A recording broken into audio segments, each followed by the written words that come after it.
Item 5, ang sabi, given the figure BD is congruent to AC, tapos si AD is congruent to AB, which is equal to 8. So si AD, tapos si AB are congruent. Ito, ang measurement is 8. So meron tayong triangle na isosceles. Alright? So pag isosceles triangle, since 90 ito, based on the figure, meron tayong 45, 45.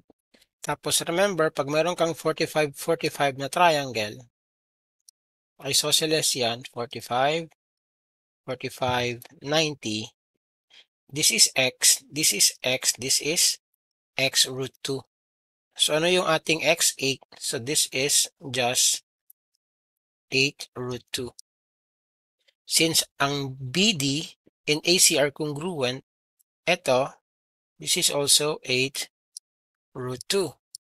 Tapos hinahanap natin ito, right? Hinahanap yan. So gamit lang tayo ng Pythagorean theorem para makita yung ating DC. So ang DC natin will be square root ng 8 squared plus 8 root 2 squared. So meron tayong 64 plus 64 times 2, di ba? Square root. So ilang 64 yan lahat? Di ba meron tayong 3 times 64 yan lahat, di ba? So ang 64 is a perfect square number.